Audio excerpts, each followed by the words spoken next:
오늘 성경은 예수님의 어린 시절에 대해서 예수님이 어떻게 자라고 어떻게 또 가족을 섬기고 하나님을 섬겼느냐 이런 부분에 대해서 잠깐 나오고 있습니다. 그런데 예수님은 귀한 탄생을 하셨습니다. 그렇죠. 세상에 이렇게 탄생한 분이 없어요. 그 성장 배경이 나오고 있지 않습니까? 우리가 하나님의 은혜를 받는 데는 생각이 굉장히 중요하죠. 생각과 마음이 중요한, 마음이 닫힌 상태에서는 은혜 받을 수가 없고, 여러분 6일 동안 우리가 많은 응답을 받았어도 또 어려움을 당한 분들도 있습니다. 그렇다 할지라도 이 시간에 마음을 완전히 여셔야 돼요. 오늘 성경을 통해서 기독교의 가장 중요한 부분을 깨닫고 하나님 주신 힘을 회복해야 될 줄로 믿습니다. 동정녀 탄생은 누구나 잘 아는 사실이죠. 그런데 이 사실은 마리아가 그것을 확실히 알았다는 거예요. 마리아가 이 천사를 통해서 처음부터 말씀했기 때문에. 성경은 창세기 3장 15절에 분명히 말씀하고 있습니다. 여자의 후손이 뱀의 머리를 상하게 할 것이다. 이사야 7장 14절에 처녀가 잉태하여 아들을 낳을 것이니 그 이름을 임마누엘이라 하리라. 동정녀 탄생을 이미 처음부터 약속하셨어요. 우리 인생이 범죄하고 하나님께 쫓겨날 때부터 말씀하신 거예요. 처녀가 잉태하여 아들을 낳을 것이다. 여자의 후손이 그 사탄의 머리를 꺾으시고 우리를 구원하실 것이다. 그러면서 나사렛 목수 집에서 성장할 것을 또 예언했어요. 베들레헴 마국간에서 출생했잖아요. 여러분들 아시죠? 베들레헴에 있는 마국간. 태어날 곳이 없어가지고 마국간의 말 구유에서 태어났어요. 말 밥통에서 태어났다는 얘기입니다. 그런데 이 사실이 미가서에 보면 미가가 예언을 했어요. 이미 미가 선지자가. 그리고 나사렛에서 예수님이 자라셨습니다. 그건 또 이사야서에 이사야가 또 이것을 예언했어요. 그런데 예언이 그대로 성취된 것입니다. 나사렛은 갈릴리 지방의 작은 마을이에요. 아무도 모르는, 이름도 모르는. 제가 우리 고향 주소를 대볼까요? 지금도 안 잊어버려요. 전라남도 담양군 금성면 봉서리. 아무도 몰라요. 여러분 처음 들어보잖아요. 봉서리가 어디 있습니까? 봉서리. 저는 몰라요. 그러니까요. 나사렛도 그 당시에는 아무도 모르는 사람이에요. 시골 중에서도 참 구석에 흠이진 곳에 있는 그곳에서 예수님이 자라나신 것입니다. 그런데 이것을 성경에서 미리 예언을 했다니까요. 오늘 성경을 보니까 유월절을 지킨 후에 돌아오는 중에 일어났던 일입니다. 여러분, 당시의 모든 남자들은, 특히 유대인들은 매년 3차 예루살렘을 방문해야 돼요. 출애굽기 23장에도 말씀하고 신명기 16장 16절에도 말씀합니다. 너희는 매년 3차례, 1년에 3차례 이 일을 반드시 행하라 그랬어요. 유월절, 오순절, 수장절, 그 날에 그 절기를 지키는 것이 율법입니다. 규정되어 있어요. 그런데 그 당시에는 로마의 속국으로 이스라엘이 있었습니다. 그러니까 로마 제국 전역과 타국에 흩어져 있는 사람들이 1년에 3번 오기가 힘들지 않습니까, 여러분? 1년에 3번 오기 힘들어요. 우리나라도 이제 추석 명절, 구정 명절, 무슨 명절들이 있습니다만은 이렇게 자기 집과 멀리 떨어져 있는 사람들은 1년에 3번 찾아가기가 힘듭니다. 그죠? 한두 번 이렇게 찾아가지요. 그 당시에도 그런 것 같아요. 대부분 그래서 1년에 한 번 가장 중요한 유월절 때 거의 다 참여를 합니다. 유월절이 가장 큰 절기였기 때문에. 유대사에서는 13세가 되면 계명의 아들이다 그랬어요. 율법을 지켜야 되는 계명의 아들이다. 이것은 하나님의 율법을 지키고 책임질 수 있을 만큼 성숙한 이제 성인으로 성장됐다는 얘기입니다. 그러니까 스스로 하나님 앞에 서야 된다는 얘기. 그런데 아직 예수님은 13세가 안 됐거든요. 그런데 예수님도 예루살렘을 찾아갔어요.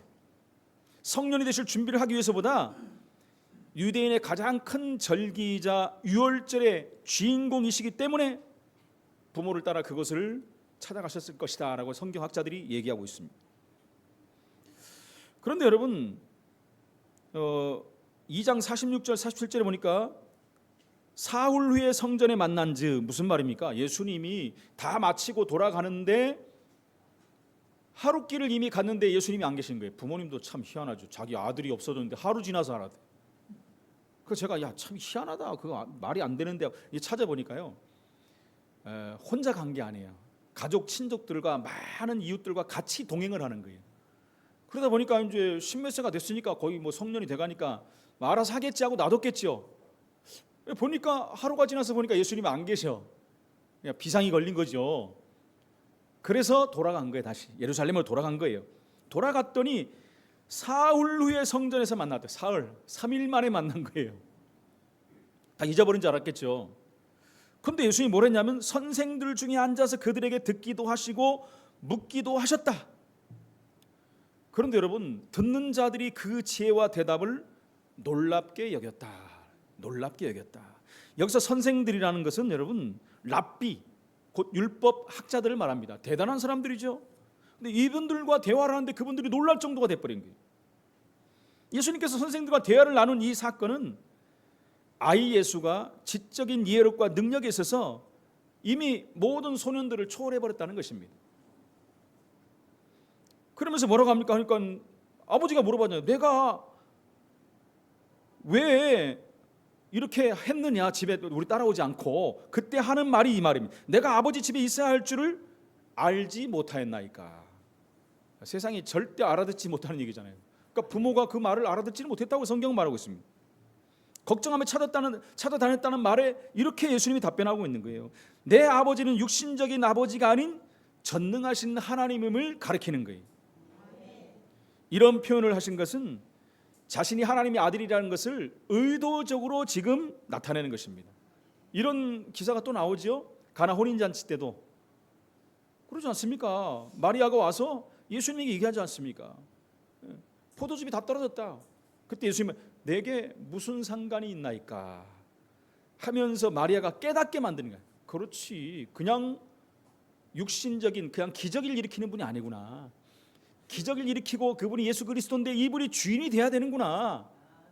이게 점점 가면서 가시화되는 거예요. 마지막에 예수가 그리스도임이 온천에 증거되잖아요. 심지어 이제 베드로가 예수님을 주로 고백하는 그런 장면이 나오기도 하고, 또 부활하신 그리스도를 또 만나서 고백하는 장면이 나오고, 나중에는 여러분 전부 모든 그를 핍박하고 죽였던 원수들까지도 그분은 하나님의 아들이 맞구나 하고 고백할 정도가 된 거예요. 그 시작이 지금 일하는 것입니다. 의도적으로 나타내는 거예요. 그래서 마땅히 있어야만 한다는 당위성을 예수님이 나타내고 있다는 것입니다. 그런데 50절에 보니까 양친이 깨닫지 못하더라. 이게 무슨 말인지 모르는 거예요. 모친은 근데 51절에 보니까 그 말을 마음에 담았다 그랬어요. 아까도 말씀드렸지만 마리아가 그 예수님을 잉태할 때 천사가 와서 이미 얘기했거든요. 그러니까 예수 그리스도 오심을 깨달았다는 거죠. 그러면서 52절에 보니까 지혜가 자라고 키가 자라고 하나님 앞과 사람 앞에서 자랐다. 이런 말이 나오고 있습니다. 오늘 본론에 예수 그리스도의 탄생과 하나님의 큰 비밀입니다. 여러분 고레스 왕 알죠? 고레스 왕. 고레스 왕은 바사 왕입니다. 바사 왕. 지금으로 말하면 페르시아. 그 전 나라가 메데라는 나라였고, 그 전 나라가 바벨론이라는 나라였어요. 근데 메데 바사가 바벨론 나라를 함락시킨 지 2년이 못 되어서 첫 번째 왕이었던 다리오가 죽었습니다. 다리오 왕 알죠, 여러분? 다니엘이 사자굴에 갇혔을 때 다니엘을 꺼내준 왕이에요. 그죠? 하나님을 알았던 왕이에요. 그것을 누가 알았냐면 고레스가 알고 있었던 거예요. 그 다음 왕이 고레스였거든요. 고레스 왕은 다리오 왕의, 고레스 왕의 다리오는 외삼촌이에요. 외삼촌이면서 장인. 이거 뭔 소리요? 말을 하면 또 한참 걸립니다. 옛날에 그런 법이 있었어요. 장인, 처음에는 외삼촌인데 나중에는 장인이 된 거예요. 장인. 근데 다리오가 죽고 나서 고레스가 왕위를 계승했습니다. 사실은 다리오는 메데 왕이었고 바사 왕은 고레스였습니다. 이게 연합군이 돼가지고 바벨론을 함락시킨 거예요. 근데 사실은 이제 뭐 전승에 보면은 다리오가 먼저 고레스가 왕이 될 수 있었지만 양보를 했다라는 기록이 나옵니다. 그럼 2년 만에 다시 자기가 왕이 되지 않습니까? 그 나라를 이제 점령하는 거죠. 그래서 고레스 왕의 통치 원년은 이스라엘 백성들이 바벨론에 잡혀온 지 70년이 된 거예요. 70년. 이것도 여러분 보면 성경을, 하나님의 약속을 성취시키기 위한 하나님의 방편이었어요. 기가 막힙니다, 여러분. 성경을 보면 여러분 여기 중요한 왕들, 여러분 느부갓네살 왕은 그 새 친구 불에서 꺼내준 사람. 느부갓네살 왕은 바벨론 왕이었고, 다리오 왕은 메대 왕이었고, 그 다음에 고레스 왕은 바사 왕이었다. 이것도 왕들을 쭉 보면요 굉장히 재밌습니다. 성경 보고 여러분 역사를 한번 보면요 굉장히 재밌는 장면들이 많이 나와요. 근데 그걸 보고 역사와 성경을 딱 비교해 보면요 하나님의 역사하심이 그대로 나타나는 거예요. 세상 사람들 그걸 모르기 때문에 성경을 모르고 세상 것만 봐버리니까 해석이 이상하게 나와버리는 거예요. 왜 이렇게 됐을까? 어떻게 고레스 왕이 이스라엘 백성들을 나가라고 했을까? 말이 안 되거든요. 왜 성전을 지으라고 했을까? 이해가 안 가는 거예요. 근데 성경에 미리 다 예언되었던 사실이에요. 그러니까 다니엘이 사자굴에서 구원받은 사실은 고레스 그 대왕의 마음을, 이미 마음에 좋은 인상을 줬던 겁니다. 이미 알았던 거예요. 하나님께서는 그래서 이 선견 지명이 있던 정치가이며 하나님의 훌륭한 종이었던 그 다니엘이 바사의 통치자인 이 고레스 왕에게 특별한 은총을 입게 만들었어요. 하나님이 그렇게 만들어버린 거예요. 사람이 아무리 해도 되겠습니까, 여러분? 내가 저 사람을 좋게 보자 한다고 되는 게 아니에요. 하나님 마음을 주셔야지 그렇게 되는 겁니다. 근데 고레스 왕은 자신이 탄생하기 수백 년 전에 자신에 대한 기록이 이스라엘 사람들이 가지고 있던 예언서에 들어있다는 것을 보고 깨달은 거예요. 깜짝 놀란 거예요. 저거 나에 대한 얘기 아니냐. 그걸 얘기가, 여러분 나중에 한번 읽어보십시오. 성경을. 바벨론이 어떻게 함락될지에 대한 것도, 또 자신에 대한 예언된 것도 말씀을 보고 고레스 왕이 놀라운 감동을 받게 된 거예요. 아니 보니까 이스라엘 예언서에 보니까 자기 얘기하고 있는 거예요. 자기 얘기.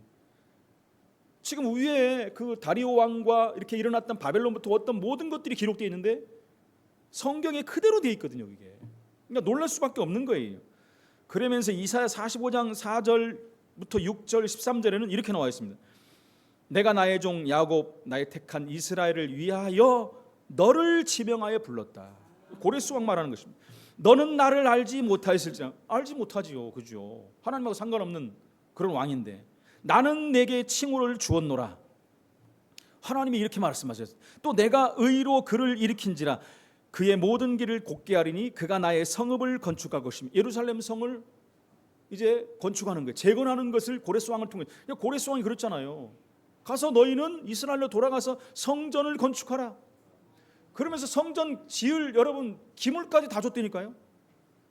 대단하지 않습니까? 어떻게 하나님도 모르는 사람이 이런 일을 하겠습니까, 여러분? 그러면서 나의 사로잡힌 자들을, 그러죠? 하나님의 백성들, 너희 포로로 되어 있는 나의 백성들을 값이나 갚음 없이 놓으리라. 기가 막히지 않습니까? 그 영감의 기록들을 읽을 때 마음속에 깊은 감명을 받은 거예요. 그래서 말씀대로 고레스 왕이 이스라엘 백성들 다 돌아가라 그래요. 70년, 그죠? 70년 동안 있던 그들을 다 돌아가라. 아무것도 바란 것 없이 다 돌아가라 그랬어요. 그러면서 성전을 건축하라. 그래서 1차, 2차, 3차 포로들이 귀환하면서 성전을 짓게 되지 않습니까? 그러니까 이스라엘이 하나님께 자기에게 명하신 사명을 성취하기로 작정한 거죠. 이건 정말 하나님 살아계시구나 깨달아 버린 겁니다. 그래서 이스라엘 포로들을 자유롭게 돌아갈 수 있도록 그들을 도와서 여호와 하나님의 성전을 복귀하려고 한 것입니다. 여러분 모세의 탄생도 한번 보십시오. 레위 족속이 레위 남자가 레위 여자에게 가서 결혼했다 그랬어요. 그래서 나온 사람이 모세예요. 모세. 이미 다 예언되었던 거예요. 아버지가 아므람이고 어머니가 요게벳입니다. 그리고 태어났어요. 가장 위기 시대에 태어난 거 아닙니까? 석 달을 숨겼다라고 성경은 나옵니다. 430년 동안 노예로 있던 이스라엘이 해방되는 거예요. 엄청난 탄생들이잖아요. 고레스 왕의 탄생, 모세의 탄생, 엄청난 겁니다. 그리고 지난주에 계속 봤던 세례요한의 탄생, 이런 탄생들은 엄청난 탄생, 하나님의 다 예언되었던 탄생들이다. 그래서 예수님의 탄생은 하나님의 방법 중에 방법입니다. 그러니까 복음 중에 복음이 재창조의 역사라는 것입니다. 이 창조자 하나님께서 계신다는 것과 지금도 역사하고 계심을 정말 우리는 진짜 믿어야 됩니다, 여러분. 제가 믿으라고 해서 믿는 게 아니라 하나님의 말씀이 내가 들려주면 믿는 거예요. 근데 이렇게 선명하게 성경에 기록된데도 안 믿어요, 사람들이. 그죠? 이걸 어떻게 안 믿을 수가 있겠습니까? 저는 그래서 이렇게 어떻게 안 믿을 수가 있냐? 그래서 뭐라 그랬죠? 믿음은 하나님의 은혜예요. 은혜로 믿어지는 거지 내가 확인하고 믿는 게 아니라니까요. 아니 성경에 기록되어 있고 예언되었고 그것이 그대로 됐는데도 안 믿는다니까요. 그러니까 하나님의 은혜가 아니면 안 믿어지는 거예요. 여러분들 이 시간에 예수를 믿고 구원받은 것은 하나님의 전적인 은혜입니다. 그러니까 하나님께 감사할 수밖에 없다는 것입니다. 저와 여러분들이 구원받고 영생을 얻은 것도 여러분 하나님의 재창조의 역사예요. 그렇죠. 우리가 구원받고 영생을 얻었다는, 영혼이 구원받았어요. 우리가 예수님의 부활을 통해서 이제 육신의 구원까지도 얻어지는 거예요. 그렇죠. 나중에 다 우리가 이제 육신이 부활되잖아요. 그죠? 죽었던 자들 다 살아나고 무덤이 열리고, 그리고 부활체로 다 거듭나는 거예요. 완전한 재창조, 그 재창조의 몸으로 영원한 천국으로 들어가는 거예요. 할렐루야. 이 모든 것은 여러분 구약에 다 예언돼, 오실 메시아를 예언하고 그분이 오셨어요. 오셔서 말씀 성취를 십자가에서 이루시고 다 이뤘다 말씀한 거예요. 약속대로 또 부활하신 거예요. 그리고 약속을 이루시려고 재림에 오시겠다고 말씀했어요. 이 복음이 다 증거되면 내가 올 것이다. 그러니까 여러분들은 무조건 믿는 게 아니라 하나님 약속의 말씀을 믿는 거예요. 그 믿음도 하나님의 은혜로 믿어지는 거예요. 그래서 여러분들 늘 말씀 들을 때마다 하나님 나에게 은혜를 주셨어. 하나님 말씀이 깨달아지고 알아지고 믿어지게 하여 주옵소서. 한 번 믿어지는 게 아니라 내 안에 완전히 각인되게 하여 주옵소서. 할렐루야. 여러분 그런데 깨달은 자가 있는가 하면 깨닫지 못한 자들이 있다는 거예요. 지금도 많습니다. 여러분 교회를 다녀도 못 깨닫고 다니는 사람들이 너무나 많아요. 인간이 얼마나 귀한 존재입니까? 인간은 여러분 잘 가다가도 뭔 문제 한 번 와버리고 확 무너져 버립니다. 그게 오늘날 현실입니다. 완전히 무너져 버려요. 뉴스를 한번 보십시오. 여러분 수많은 사건들을 보면 별거 아닌 일 같고 굉장한 일들을 막 벌이는 일들이 도처에서 일어납니다. 뭐 어젠가 며칠 전에 살인사건이 일어났는데 3명, 4명을 한 번에 다 죽였어요. 한 식구들 아이들까지도 다 죽였어요. 이런 일들이 벌어집니다. 어떻게 사람이 그럴 수가 있겠습니까, 여러분? 여러분 원죄에 빠져 있으면 나 자신도 모르는 순간에 엄청난 일들이 벌어진다니까요. 내 마음 내 뜻대로 안 되는 거예요. 내 생각 마음에 사단이 딱 건드려 버리면 어떻게 됩니까, 여러분? 나도 모르는 일을 한다니까요. 시간이 갈수록 지구상에 어려움이 닥쳐오고 있습니다, 여러분. 여러분 며칠 전에 뭐 온도가 37.8도까지 올라가 버렸어요. 이 동네가 관측사상 최고였대요, 최고. 어제 뉴스를 잠깐 듣는데 어떤 얘기가 나오냐면 동남아에 있는 분들이 야, 이 나라 왜 이렇게 덥냐는 거예요. 아니 동남아가 얼마나 더운데요. 필리핀이나 태국 여러분 가보셨잖아요. 베트남인데 얼마나 덥습니까? 와, 이 나라는 우리나라보다 더 덥다는 거예요. 이제 우리나라가 여러분 완전히 그런 기온이 돼버려서 기온이. 우리나라 지금 바나나가 나오죠. 바나나. 예? 그때 그 동남아시아에서 나오는 그런 과일들이 우리나라 지금 생산되고 있다니까요. 맛도 굉장해요. 그만큼 지금 지구촌이 병들어가고 있다. 고통을 당하고 있다는 것입니다. 그래서 하나님은 여러분 우리에게 복음을 주신 것입니다. 그리고 우리 예수님께서 사람의 몸을 가지고 이 땅에 오셨다. 다시 말하면 하나님이 사람이 되셨다. 왜 그렇습니까, 여러분? 왜 사람이 되십니까? 죽어야 되기 때문에. 죄의 삭은 사망이다. 이것을 먹는 날에는 반드시 죽으리라. 말씀 성취예요. 근데 하나님이 이 땅을 사랑하셔서 우리를 사랑하셔서 멸망하는 걸 원하지 아니하시고 살리시기를 원하셔서 그리스도를 이 땅에 보내주셔서 우리 대신 죽게 만드신 거예요. 얼마나 감사합니까, 여러분? 가장 낮아주셔서 십자가에서 이 죄값을 치른 거예요. 대속물이 되셔서 한 번 죽음으로 말미암아 다 끝내버린 거예요. 그래서 누구든지 주의 이름을 부르면 구원 얻는다 그랬어요. 다른 거 없어요. 아무리 유명한 신학자가 말해도 잘못 말하면 끝나는 겁니다, 여러분. 예수 믿고 구원 받은 거예요. 그 다음에 뭘 말하면 그건 아니에요. 성경 아닙니다. 박사기 10개 가져도 그건 아니에요. 박사가 얼마나 똑똑한 거하고 성경한 건 아닙니다, 여러분. 하나님 말씀을 믿어야죠. 하나님 말씀에는 분명히 나와 예수 믿으면 구원받는 거예요.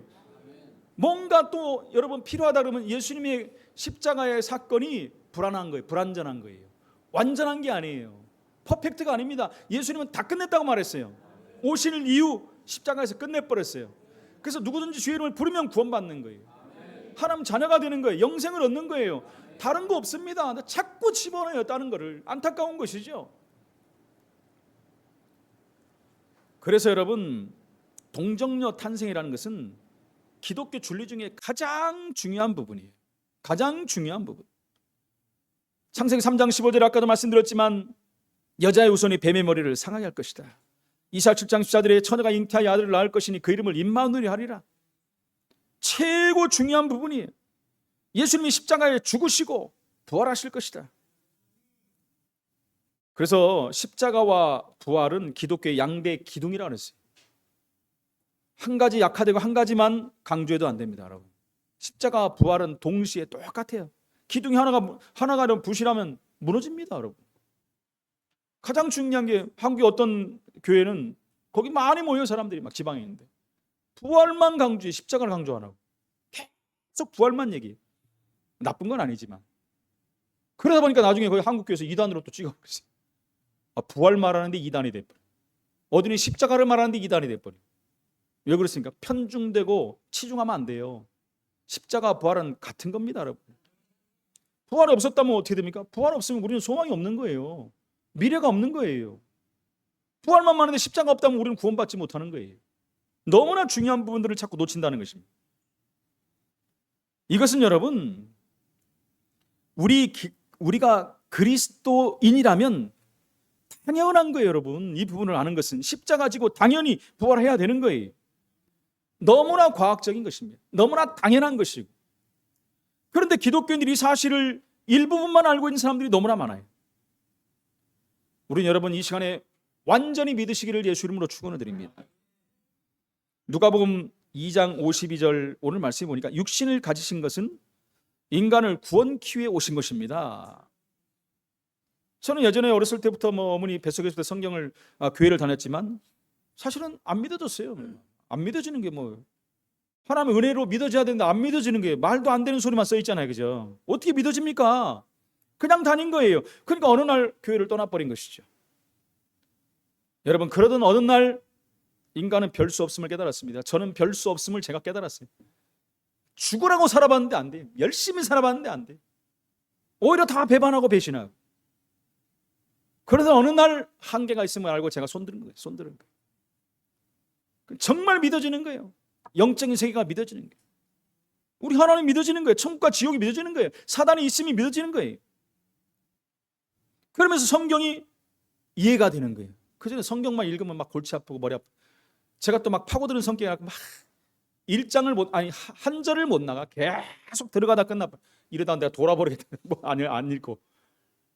성경은 그런 거 아닙니다. 막 쪼개고 뽀개고 그렇게 힘들게 읽는 게 성경이 아니. 기록된 대로 읽으면 되는 거예요.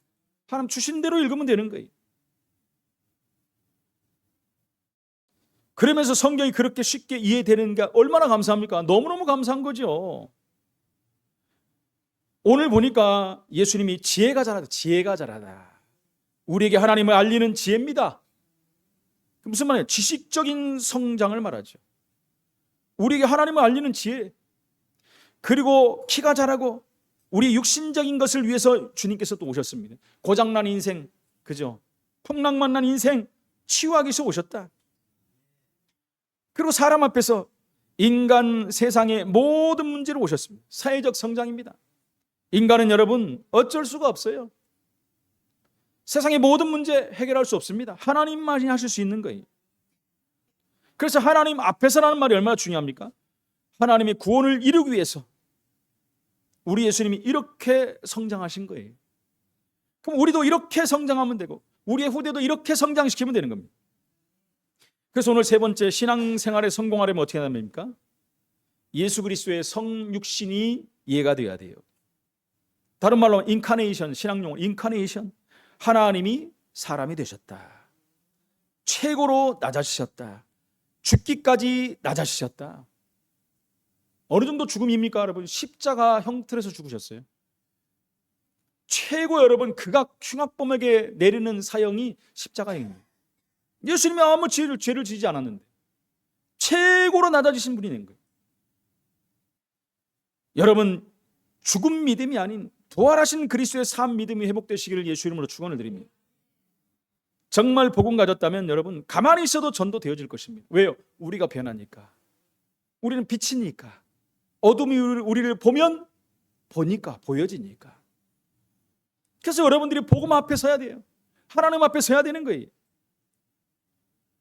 현장에서 정말 이게 깨달아져야 되는 거예요. 아, 세상은 이것 때문에 무너지는구나. 하나님이 없어서 고통을 당하는가. 죄 때문에 저주가 계속 임하는구나. 이게 깨달아져야 돼. 보이지 않는 악한 영들이 계속 장악하는구나. 단순히 보이지만 모든 것이 다 들어있는 구원의 비밀, 그 안에 모든 것이 다 있습니다. 그리스도 안에 지혜와 지식의 모든 보화가 감추어 있느니라. 정말 여러분들이 깨닫게 되시기를 예수 이름으로 축원을 드립니다. 그리고 예수 그리스도의 대속이 이해가 돼야 돼요. 대속이 뭡니까? 대신 속죄물이 되신 거예요. 저와 여러분들이 죽어야 되는데 대신 죽으신 거예요. 그래서 대속물이다. 이게 이해가 돼야 돼요. 그러면 감사해야 돼요. 나를 위해서 대신 죽으셨는데. 우리 위해서 대신 죽을 사람이 어디 있습니까, 여러분? 대신 죽으셨다니까요. 그게 이해가 돼야 돼요. 그리고 하나님께로 가는 길을 완전히 열어버렸잖아요. 죄 때문에 가지 못하는 죄 문제를 끝내버렸다니까요. 사단이 자꾸 속이니까 사단을 박살내버린 거예요. 그리고 우리는 예수 그리스도의 승리, 부활이 이해가 돼야 됩니다. 예수님은 원수를 다 이기시고 죽음에서 살아나셨어요. 사망 권세를 이기시고 부활하신 것입니다. 앞으로 복음 들을 자들이 굉장히 많아질 겁니다, 여러분. 늘 말씀한 AI 시대 돼갖고 막 모든 것이 엄청나게 변화돼 가지만 영적인 폐해는 점점 심해질 것입니다. 영적 피폐 시대에 살 것입니다, 사람들이. 인성도 완전히 무너져 버린 시대가 올 것입니다. 그때 여러분 살 길은 교회밖에 없어요. 근데 교회 왔는데 복음 안 주면 어떻게 되겠습니까, 여러분? 열받는 거죠. 영적으로 죽어가는데 교회 왔는데 다른 얘기한다. 막 지식적인 얘기하고 세상 거 넣어준다. 뭐 세상은 더 주는데 여러분. 심지어 지금 AI가 여러분 얼마나 발달. 지금 오픈 AI 뭐 그록 이런 것들 있지 않습니까? 상상을 초월해요. 상상을. 며칠 전에 말씀드렸지만 이번에 새로 나온 그록이라는 그게 인공지능이 간단히 말하면 사람들이 이해가 되게 말하는데 이렇게 말하더라고요. 최고의 한 분야의 박사 1명 정도가 10명 이상의 지식을 다 갖고 있다는 거예요. 이 인공지능이. 그리고 지금은 여러분 그냥 대화하면 비서 정도가 아니라 나를 가르치는 이제 최고의 선생이 돼버린다는 거예요. 잘못하면 인공지능에 지배되는 시대가 옵니다, 여러분. 그래서 여러분들이 좀 알아야 돼요. 영적으로도 알아야 되고 이걸 알고 우리가 인공지능을 지배하지 않으면 우리가 지배되는 시대가 온다니까요. 이런 시대가 오는데 아무리 인공지능이 그렇다고 해도 거기 인격이 있습니까, 여러분? 영혼이 있습니까? 그래서 저와 여러분들은 영적으로 앞선 자들이 되어야 되고 영적 힘을 먼저 얻는 자들이 되어야 돼요. 이 비밀을 몰라버리면 당합니다, 여러분. 당해요. 큰 문제가 온다니까 앞으로요. 그러니까 그것 때문에 고통당 어려움 당한 사람들을 살려야 되는데 교회가 그걸 해야 돼. 복음 가진 교회가 해야 돼. 우리가 그래서 준비해야 된다는 것입니다. 가문의 문제들 얼마나 많습니까? 풀리지 않는 문제들. 우리가 그걸 보면서 왜 그런지 알아야 돼요. 주변에 전도의 문을 봐야 됩니다, 여러분. 주변에 얼마나 많은 사람들이 고통을 당하고 있습니다. 그 현장을 봐야 돼요. 이번 주는 나갔다가 너무 더워하고 뜨거워가지고 여기 한 바퀴 돌고 바로 돌아. 왜요? 사람이 하나도 없어 다 들어가 뜨거워가지고 그냥 오늘은 철수합시다. 이러다가 우리가 넘어질 것 같아요. 얼마나 뜨거운지 막 빛이 비치는데 그것도 이겨내고 한 바퀴 돌긴 했습니다만 여러분. 그러니까 이걸 하는 사람에게 하나님은 축복하신다 그랬어요. 여러분들이 전도하는 얘기가 아닙니다. 나를 세워야 돼요, 하나님 앞에서. 복음으로 세우면 모든 문이 달린다는 거예요. 뭐 기도 응답이 열리는 거예요. 응답 받으시기를 예수 이름으로 축원을 드립니다. 결론적으로 똑같은 말이지만 우리는 균형 있는 삶을 살아야 됩니다. 그래서 아까 말한 것 지식적인 성장이 있어야 돼요. 지혜가 있어야 돼요. 하나님을 아는 지식, 성령을 아는 지식, 예수 그리스도를 아는 지식이 있어야 돼요. 영적인 것을 볼 줄 아는 지식이 있어야 돼요. 세상을 보는 지식이 있어야 돼요. 그리고 육신적인 성장, 우리 속사람까지도 든든히 세워야 됩니다. 외유내강이란 말 있잖아요. 뭐 겉만 번지르하고 속이 다 무너져 버려야 돼. 속빈 강정이 되면 안 돼. 요즘 아이들 얼마나 큽니까? 덩치들 좋고, 그죠? 뭐 횡단보도 잘 건너오는 거 보면 학생들이 이렇게 교복 입고 오잖아. 아이고 어리다. 막 중학생 아이고 제 옆을 딱 지나가면 나보다 더 커. 깜짝 놀라요 막. 근데 애들 대화하는 거 보면 와 큰일이구나 막. 정상적인 말 안 하고 욕으로 시작해 욕으로 다 끝내버려. 아니 자기 친구들한테 미친 새끼야 막 그냥 막 죄송합니다. 미친놈아. 그래도 우리 같으면 옛날 같으면 이게 하면서 한번 붙을 텐데 그죠? 막 웃으면서 그래 이 미친놈아 저는 이러면서 욕을 해요. 야 나 깜짝 놀랐어요. 나는 옆에 듣고 있는데 내가 막 올라. 일상이 돼버린 게 일상이. 그래서 우리 아이들 여러분 육신적인 성장도 시켜야 돼. 속사람도 성장시켜야 돼. 사회적인 성장, 세상에서 인정받는 삶으로 만들어줘야 돼요. 그죠? 세상에서 직장에서 학교에서 인정받는 자, 실력과 그죠? 인품도 갖춰야 돼. 인품. 지금 인성이 없는 시대가 됐잖아요. 인성이 부족한 시대가 됐어요. 후대 교육이 무너지는 시대가 됐다니까요. 여러분 지난주 어떤 일이 벌어졌습니까? 뭐 얼마 전에 있었던데 지난주에 또 한번 나오더라고요. 초등학교에서 초등학생이 선생님을 얼마나 두드러 팼는지 여자 선생님이 8주간 8주. 이제 선생님 못 하겠대 자기. 치료받고 있어요. 정신 문제 가지고. 이런 시대입니다, 여러분. 인성이 무너진 시대가 됐어요. 우리는 아무리 학교 다닐 때 까불어도 선생님 지나가면 쫄아가지고 그잖아요. 지금은 큰일 났습니다. 선생님 잘못하면 맞는 시대가 돼버렸어요. 인성이 너무 부족한 시대가 돼버렸어요. 아니 신앙은 이제 뭐 예수 믿는 사람이지만 안 믿는 사람 말하는 거예요. 안 믿는 사람들이 인성이 있어야 되잖아요. 기본적인 인성이 있어야 사회가 돌아가는데 이게 끊어져 버렸어요. 그러면서 영적 성장이 돼야 됩니다. 가장 중요한 게 이게 되면 다 되는데 영적 성장이 안 되면 아무 소용이 없는 거예요. 하나님을 기쁘시게 하는 삶이 돼야 돼. 그렇죠. 예배와 말씀과 기도와 전도가 돼야 돼. 아무리 내가 다른 거 다 성장하고 성공하고 다 가진 한들 이 부분이 안 되면 결국 어느 날 무너져 버리는 거예요. 어느 날. 생각지도 못한 시간에 어떤 문제가 와버리면 그 문제를 넘어갈 수 없기 때문에 무너지는 날이 온다니까요. 그래서 이 네 가지 균형 있는 삶이 우리가 돼야 되고 우리 후대도 기도하면서 이렇게 세워야 돼요. 이렇게 되면 여러분 얼마나 좋은 세상이 오겠습니까? 그치? 근데 지금은 모든 것이 지금 흐트러져 버렸어요. 기본을 상실한 시대가 돼버렸어요. 먹고 사는 부분은 잘 되는데 기본이 상실된 시대가 돼버렸어요. 그래서 우리는 다시 돌아가서 우리 후대들을 세워야 되고 내 자신이 먼저 세워져야 돼. 하나님 앞에서 우리가 다시 한번 자라는 시간이 되어야 되는 거예요. 응답받는 하나님의 사람들이 되시기를 예수 이름으로 축원을 드립니다. 전능하신 하나님 은혜를 감사합니다. 복음만이 살 길이고 복음만이 이유이고 복음만이 우리의 결론인 줄 믿습니다. 하나님 예수님이 이 땅에서 어린 시절을 보내면서 이루었던 것을 우리가 다시 한번 확인하고 내 자신이 이렇게 세워지고 우리 후대들을 이렇게 세우는 하나님의 사람들이 되게 하여 주옵소서. 초고속으로 변화되는 시대에 우리가 현장을 바라보며 애통하는 마음 갖게 하시고 다 갖고 있지만 이 영적인 비밀 하나 없어서 무너져 가는데 이 영적인 비밀을 가지고 모든 것을 살리는 응답의 사람들이 되게 하여 주옵소서. 예수 그리스도 이름으로 기도합나이다. 아멘.